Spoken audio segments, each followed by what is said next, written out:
we're talking now with Zatoichi 444. Zatoichi is a person of indeterminate gender, so we can't tell. And Colin from Michigan is a Gnostic. And Zatoichi says this world is possibly created by a lesser God, not the one true God. I have read a tome about that too. Tell us, Zatoichi 444, how would you determine whether or not this world is created by a lesser God or not? Well, when you look around you at every construct that you can see, like trees especially, you can see the mathematical exponential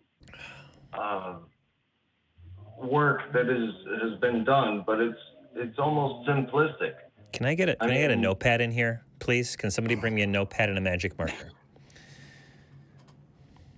No, what I'm Go ahead, keep going. Is that everything can be mathematically plotted and explained. Yes. And even our DNA is like a digital encoding system, that determines who we are basically as a person, as a human being. And, when you take into account all these things, you have to see that there is some sort of planning. You have to see it? Is that planning? Why? You have to see it. You can see it. You can see it. But the point I'm trying to make is that it seems to me almost simplistic, even as complex as it is. I mean, I think that a real God could do better, perhaps. So just to be clear, this is a little odd for me. So, just to be clear, you're saying that not only is there a God, like the tippy top of the hierarchy God, but there is also not as high up gods and potentially multiples. And the one that made our existence was most likely one of the not as powerful ones. Is that what you're? I mean, that's exactly it. And if you think so, how did you determine that there's any gods, much less a hierarchy of power for these gods? How did you get to that? DMT. So why do you think the most powerful hallucinogenic compound? Do you know? Real quick. I'm not trying to be a dick. I'm being very honest here. Our wonderful Johnny is a beautiful artist. Do you know what a hallucinogen is? Do you know what a hallucinogenic compound is? Do I? Yeah. I'm being honest. Like I'm not trying to be a dick. I'm being serious. Do you know what it is, right? I'm practically a living one. Okay, so that really didn't answer the question, and I'd love it if we could. I know what it is. Yeah, you know what it is, right? Now we can do the metaphor. You say you're practically a living one. That's cool, man. I kind of like that metaphor in some capacity. But like, why would you think a chemical compound that is well known to like, and I believe this is the scientific terminology here, fuck your brain up?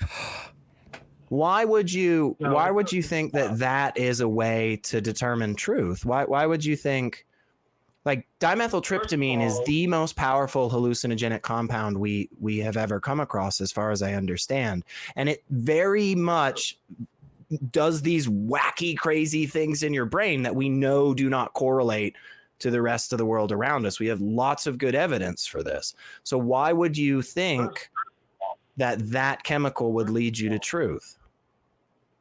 First of all, it occurs naturally within the human brain. Yeah, we synthesize it in our brain just like low-level cannabinoids and oxytocin. But what the fuck does that have to do with anything? We know that THC, a cannabinoid that again, is synthesized in the brain in some capacities. We know that it does certain things to the body. Dimethyltryptamine is like way further on that spectrum. This is well documented, man. Like lysergic acid does not even have the intensity that DMT does. So what about this chemical compound and what it does to you makes you think that is a good way for me to determine what is actually happening in the world around me? I want to hear. Why the would you to think this. that? Why do you think so? No, let me explain. Because when you have that experience, you cannot distinguish it from an absolute religious experience. It is absolute terror, but yet you're not afraid. How can I explain that? If you could die from terror, from astonishment, you would die. But you can't, because you're just observing this. So what? So why does that make you think? Why does that? It seems to be an ultimate truth. It seems to be an ultimate truth that you are witnessing. I don't understand what that means. I don't understand what an ultimate truth is off the rip, but also the language of seeming is not one that I can really get behind, because what if I said right here, right now, I've actually done DMT in a scientific experiment that was performed in my area with a very well-known local college? What if I told you that during that process, none of these things that you're saying occurred for myself and the 50 plus individuals that were involved in this? Would that make you go like, have you ever considered that you were in the control group and didn't get anything? No, I'm 100% positive. For instance, in this instance, what I'm telling you right here, right now, I'm 100% positive. I was receiving DMT for multiple reasons, not just my own experience in the past, but because it was then later told to everybody who was what, so that we could then have a discussion about it after the fact, months and months after the fact, after this data was published in reputable journals. Would that story, if I told you that definitively happened and could be proven true, would you go, wow, maybe that shakes my confidence a little bit that DMT is a good way to determine what's true, because my experiences are so radically different? That is true. There's no way that's true. So you've already ruled it out. So you won't even entertain the possibility because you've already established your conclusion. How is that a good way to live your life, man? Let me speak. What I want to say is, I just muted him because he started getting a little pushy. Yeah. I'm going to give him. I was getting a little hot myself. That's fair too. I'll take a deep breath, Z. I'll come back down a little. Let's all calm down. Let's all calm down. Yeah. All right. Zatoichi, you were going to make a point. Boil it down. You get like 2 seconds. Boil it down. Let's hear it. What do you have to say?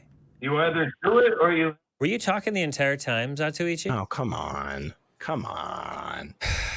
That's not a conversation. That's a diatribe. Yeah. All right, I'm going to unmute you again, Zatoichi. Boil it down. Something real pithy. Mm-hmm. All right, you're back on the air. You were just kind of talking. You weren't listening. And I was listening to both of you. Now, go ahead. What's your response to what SR just said? What did he just say? Just about the understanding that based on what you've laid out for us today, you've described how using a particular substance led you to very specific experiences that then is the connection to take you to this conclusion about lesser gods existing, creating this world, a one true God actually being in charge of it all. And what I was saying was, if it were presented to you the exact opposite experiences using the same methodology, the ingestion of DMT, but radically different experiences and conclusions for those folks, would that butt up against each other for you and make you go, hey, I'm a little bit not super sure about this anymore? What is thy response? I'm not super sure about anything, and neither should you be. But here's the thing. If you think about what God truly All right. So I just muted him because you asked a question. It was a little meandering. I'm gonna say this. That's fair. All right. Zatoichi, I'm going to ask the question now, and you're going to answer the question, or I will very snarkily, but very politely, remove you from this chat, okay? You're saying that taking DMT or other hallucinogens is clear, unrefutable evidence of the existence of a deity of some kind, all right? And SR said that he participated in a study involving the same substance and did not have the experience that you say is uncontrovertible evidence for the existence of a deity. And the question is, would his experience cause you to reevaluate your claim that the experience of taking DMT or other hallucinogenic compounds is necessarily evidence of the existence of a God? And I'm going to unmute you. What is thy response? Yeah, you're right. It's not uncontrovertible evidence. However, the experience is enough to fucking pretty much convince you beyond your reasonable doubt. Fine, right. But Zatoichi, he just said he took the stuff. It didn't give him the convincing that you have. So now you have to account for the fact. Now you are going to have to account for the fact that two different individuals have done the same substance, have had experiences, but one led them to conclude that a deity exists, and the other one did not lead them to the conclusion that a deity exists. And you're going to have to say that it's not necessarily so, or you're going to have to say that SR is not giving us the whole truth of his experience, right? No, so you're simplifying it, because all I would say is that I don't know under what conditions and what dosages SR did his experience. Yeah, but what if it was all sufficient levels to your satisfaction? That's what I'm saying, because every time I hear these stories, I know of at least half a dozen that they have all the same criteria. Somebody says, oh man, I took a gram of psilocybin, and it's like, wow, dude. And then you got this cat over here saying, I took a gram of psilocybin and I didn't get the same thing. And what happens time and time again is the response all of a sudden is, wow, maybe those weren't the right mushrooms. Yeah. Wow, maybe the sun wasn't shining correctly. Wow, maybe your mindset was a little fucked up. And that just seems to indicate that the methodology in and of itself is not a good way to come to truth. Right. Okay. So, Zatoichi, right? Mm-hmm. You're so convinced that it has to be so. You're starting. No, I'm not. Well, it sounds like you are, dude, because you're really quick to say that. How do you know it was the same circumstances? You have to. You are the one making the claim, my friend. You are the one that has to prove it to us that's the all case. I'm doing is telling you my personal experience. Cool. That's okay. That's a cop-out, man. That people do that. Look, I didn't say that you're going to hell. That's just what the Bible says. That people say that kind of stuff, and it's bogus, and it's crap. I don't say that. No kidding, you don't say that. I'm saying that I'm not a moron. You called us. Well, those people aren't morons. They've just been duped. But you're calling us to try to establish that let me actually read exactly what it says. Gnosticism. The world is possibly created by a lesser God, not the one true God. That's what you called in for. And you're talking about DMT. And the DMT experience you had broke down the walls of reality in some way and put you in personal touch with something that you were able to not convince anyone here that is the case, but brought you in touch with the true reality. And the true reality is that there is a divine presence, and that I accessed it by messing my brain chemicals up in a way that caused me to experience a oneness. Like, dude, I have friends that do tons of drugs. Okay? They're wonderful, intelligent, articulate, and otherwise socially responsible individuals. They're not coming back to me and being like, hey, Johnny P., I done ketamine, and now I can tell you that Zarathustra is your next door neighbor. No one does that. They have their experience. They have a good time. They mellow out a little bit. And sometimes when they do certain drugs, they're emotionless for a day or two. And then they come back. It's a way for them to release stress in their lives. It's a way for them to forget about all the many burdens that they have. But they're not coming back to me and say, and they would too. Let me tell you, they would, because it's me, right? They make fun of me all the time. They're always coming at me. None of these people come back and they're like, oh yeah, I did DMT. Oh yeah, I did ketamine. And let me tell you, brother, sweet baby Jesus or whatever, the freaking one above all is real. Okay, that was your experience. And no doubt you experienced that. You experienced something that was profound to you. Okay? And you laughed about it, but let's be honest here. The DMT that was put into your body, it did kind of like mess with your brain chemistry a little bit. It sets you outside. It sets you, hey, I'm muting you right now because you're talking over me. You did it. You had a great experience, and then it brought you back to like normalcy. I'm not saying you were better now or you're worse then. I'm just saying it shook up your brain chemicals a little bit. You had an experience, and then when the brain chemicals went back to a state of nominal status, you maybe retained the memory of that, or maybe you retained, a memory of the experience, but it doesn't necessarily mean that you actually experienced a true thing. You experienced a phenomenon that you attribute to connecting to a oneness. And if it's more than that, well, then go ahead and prove it to us.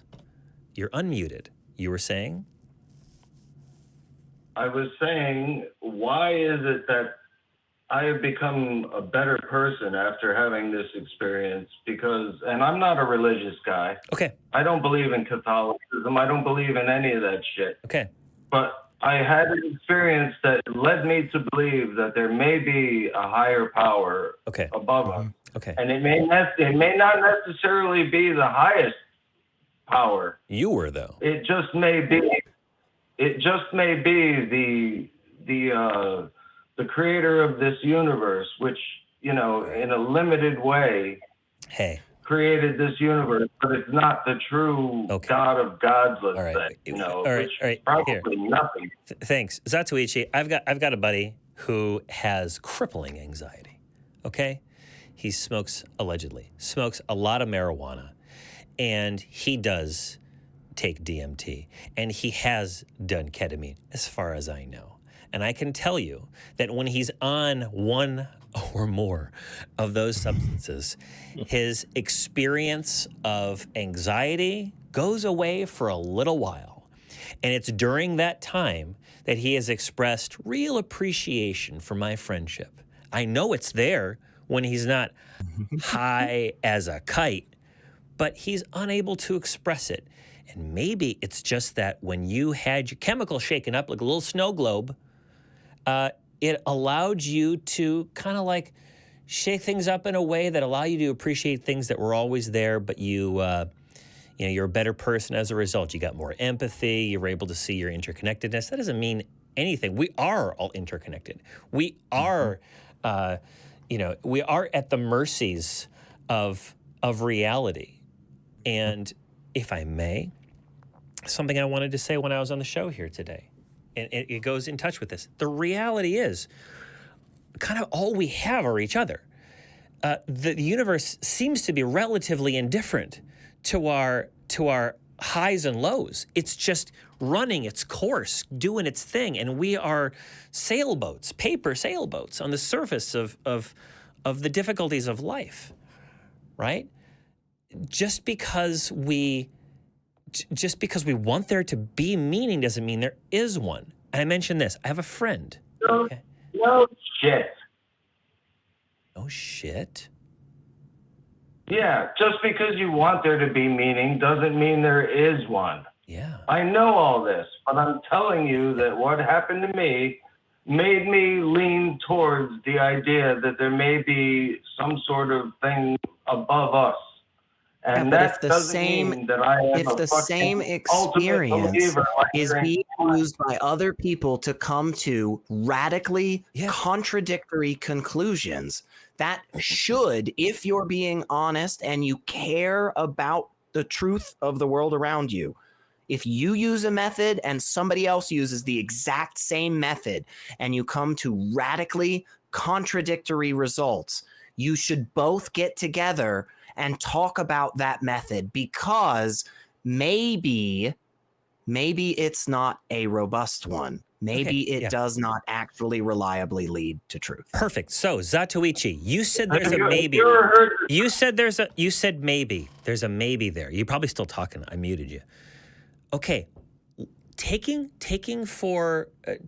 Accepting that you had an experience, what would be the next step you would take to figure out whether or not you just got high as a kite and your empathy was cranked up to 11, or you actually plugged into a so-called higher kind of consciousness? What would be the next thing you would do? There's the question. What is your answer?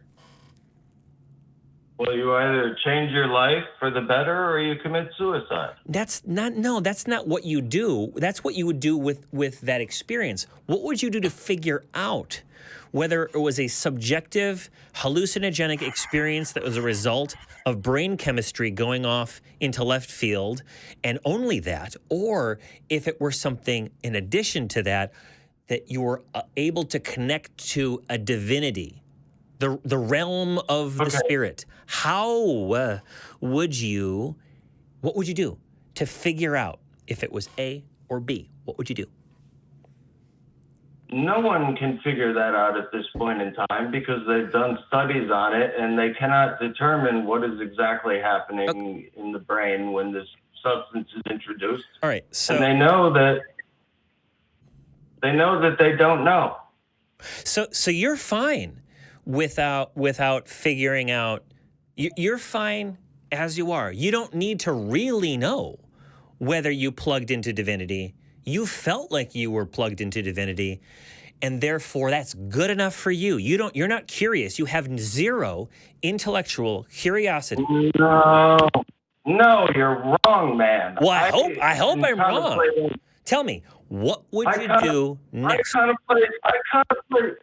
contemplate suicide all the time because I do not believe in an ultimate divinity. However, this experience was enough to lead me towards believing it. But it was not enough to convince me. Do you understand? You keep telling me what I already know. Okay, great. So you're telling us that you had an experience while on a hallucinogenic substance that led you to believe in the possibility of the existence of a divinity, but you're not convinced of it. Okay, fine. How would you figure out whether or not there is or is not a divinity? And before you answer that, I would encourage you to please consult with a mental health professional to deal with suicidal thoughts, because that is not something you can necessarily armchair drug your way through. Yeah. Well, here's the thing. I'm pretty goddamn stable, despite what I just said. I contemplate it. It doesn't mean that I would do it. You understand? See, there's so many subtleties in language. So I've been told. Hey, you know what, Zatoichi, I appreciate you calling. I don't know if we're going to get anywhere with it. How about this? Call back and tell us what a way would be to figure out whether or not your DMT experience was a portal to the divine or whether or not it was just fizzy brain chemistry.